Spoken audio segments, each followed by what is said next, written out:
I was kind of a rebel, and the only time I wrote home, once in a while we were given orders that you had to write a letter home, and that was me.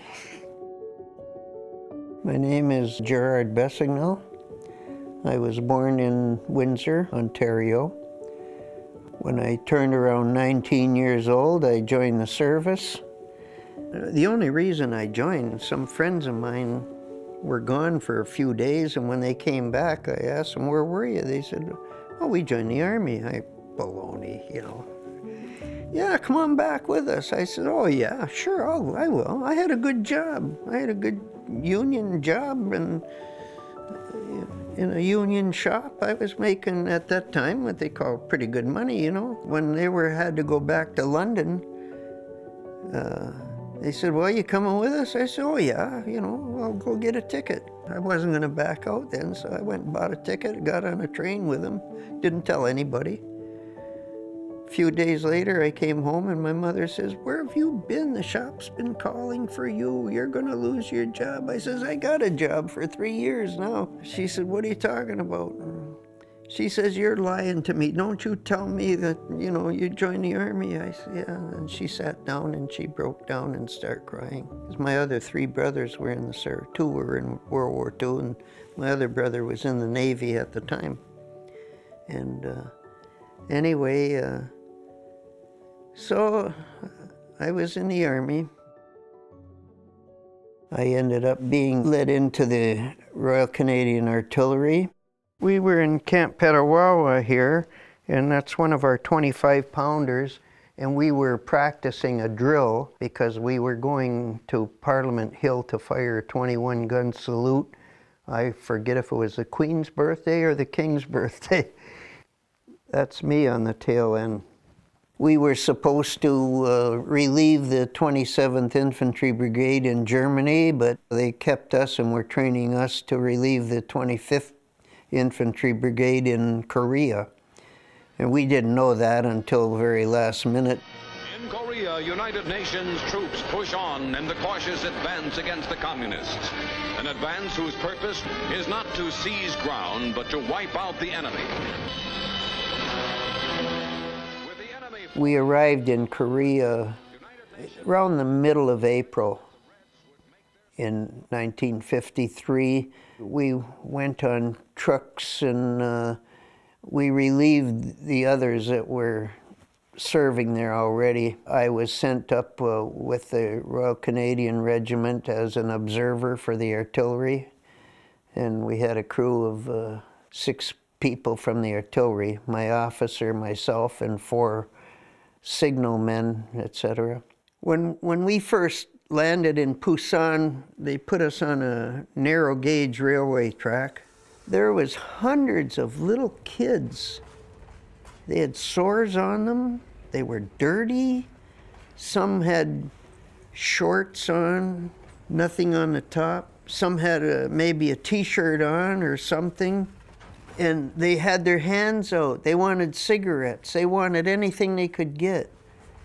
And there was no one like parents with them. And it was sad because I think all the younger population, probably from 16 to 30 or 40, were drafted into the service. This picture here, this is Bill Steptoe. He was from Windsor. Bob Walsh from Windsor.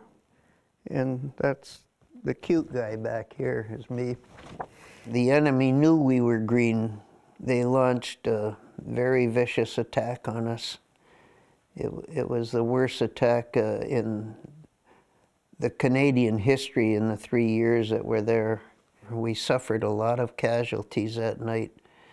And the troops we were fighting against were very, very seasoned troops. They were the Chinese, they weren't North Koreans. The Korean forces, they were just about finished.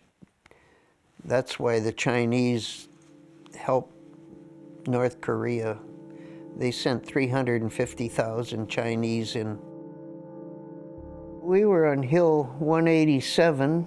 We were with the 3rd Regiment RCRs, Charlie Company. I'll never forget it, that's for sure. And the infantry part was very undermanned. We had some what they call CATCOMs, Korean Augmentation Troops, and to fill in some of the spaces that were empty from wounded people. They were South Korean soldiers, and there was no communication with us, and we didn't even know who they were, you know. Altogether, total, we had 90 casualties. We had, I think it was 34 of Canadians were killed that night. And there was 4 CATCOMs that were killed. I don't know how long it went on. You just lose track of all the time. And there was 3 guys back in our bunker. They were down there, and they wanted to go out and repair the telephone lines because they were cut from shrapnel. And I told them to stay there where it was safe until everything lifted. So when everything lifted, I went down there to see what was going on, and it was pretty silent then. I remember going to our bunker. I tripped over a body. You know, it was, I don't know if it was an enemy or one of the CATCOMs. I couldn't tell because you couldn't understand. I checked him. He was alive. His eyes were wide open, and very scared.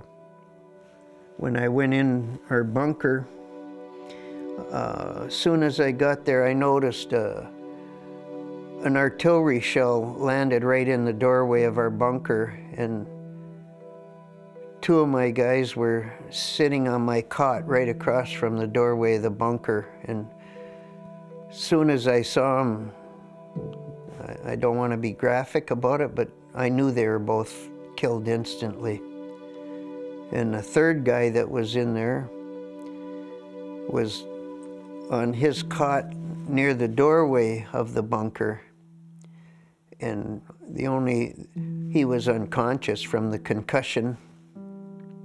I came out, and I was over by this guy that was laying in the trench again, and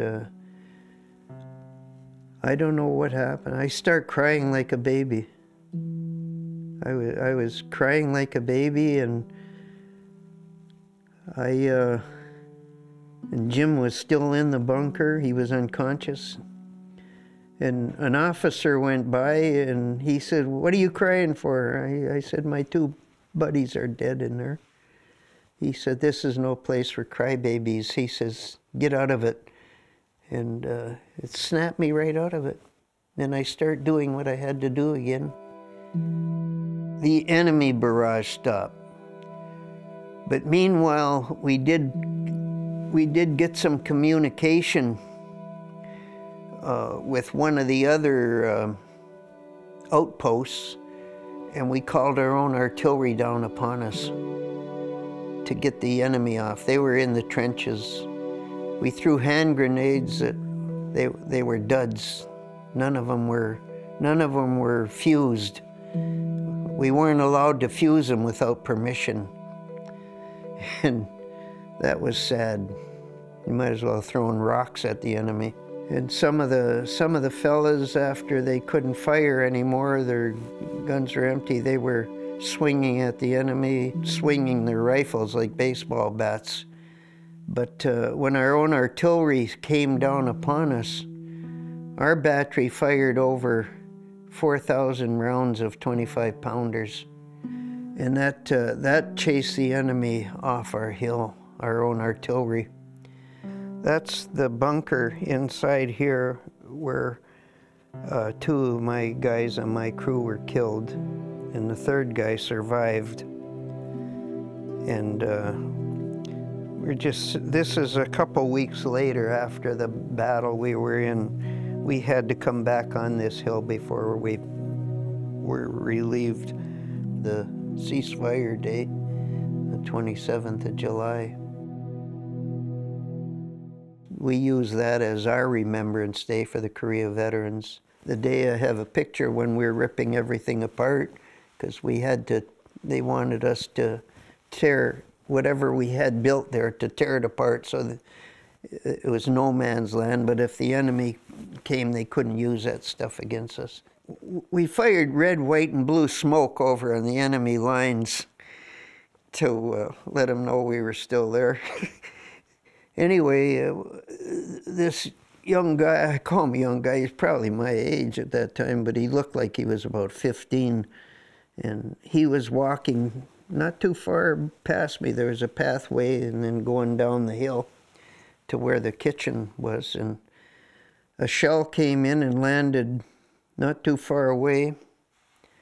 And a piece of shrapnel caught him under the jaw and came out the back of his head. And he never knew it hit him. And that's the last person I saw that was killed. All those pictures, they're indelible in my mind. As soon as I think about it, I see it. I picture my two friends, and it wasn't pretty. Politics wanted the Canadians to believe that that war was over, because they were talking peace talks, if you want to call them peace talks, for almost 2 years, from 1951 to 1953. I joined on June the 6th, 1951. I got home right near the end of May. Yeah. I made it home just a couple days before my brother's wedding. And there's nothing, nobody come up and said, hey, how you doing? You know, like, I don't know. Everybody was kind of closed-mouthed, didn't say much of anything.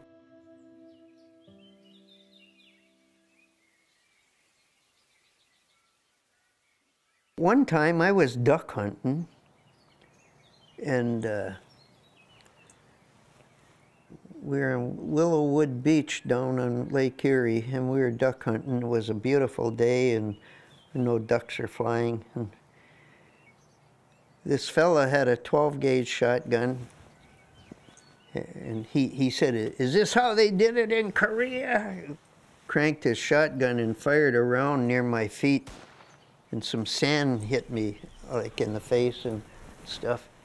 And I had a semi-automatic shotgun, and I took the safety off, and I had it pointed right at his stomach. I just whistled around, and to this day, I don't know why I didn't pull the trigger. You know, it was kind of and that was in 1954. You know, I haven't been home too long. It was in the fall, and I got home in May. I was at the Cenotaph a few years ago in Windsor, and there was a member of Parliament was there. He mentioned World War I, World War II, nothing about the Korean War. And after it was finished, I knew the fella. And I asked him, I says, how come you didn't say anything about the Korea War? He said that wasn't a war. He says it was a police action. And then later on, people got tired of hearing it was a police action, so they called it a Korean conflict. And it wasn't until not long ago that it was declared that it was actually a war.